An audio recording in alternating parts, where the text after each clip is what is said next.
most welcome guests, and of course, Claudine. Well, tonight, Claudine told us a story, a personal story. It was original because it was her life experience. And now Toastmasters asks us to evaluate how she did.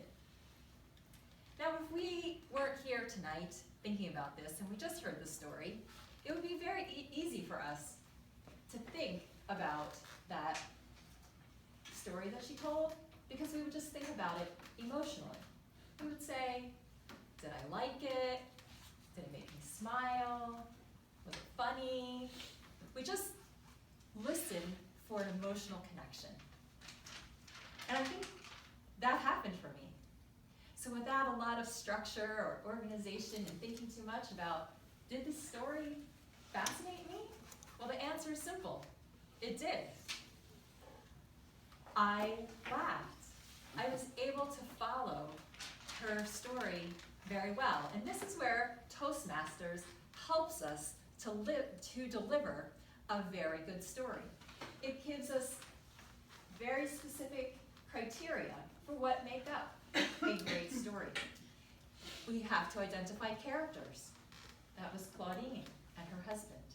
She has to describe the time, which is when she was on vacation, the setting as she was in her travels. Then one of the most important elements is their problem, a problem or tension.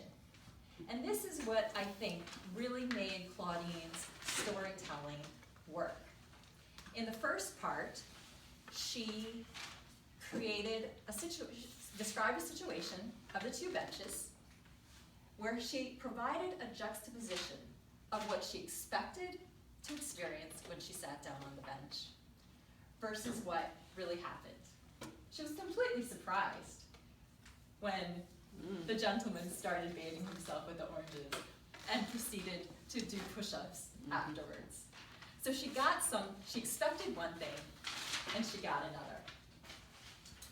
In her second story, she also created some tension because she had anxiety. We've all experienced that. Something goes wrong, and you really wish that it hadn't because it's going to cost a lot of money, and she has to figure out how she's going to resolve it. 2 stories, 2 tension, and resolution. So Claudine now has a situation where she has to bring 2 completely different incidents back together. And what was her key phrase? Worry.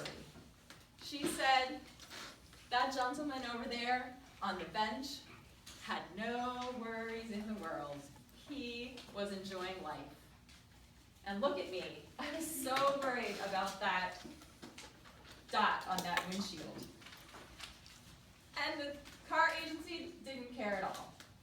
And she took 2 completely stories that only happened to happen to her because she was on vacation, and she connected them together by saying, you don't have to worry, it all works out. Thank you.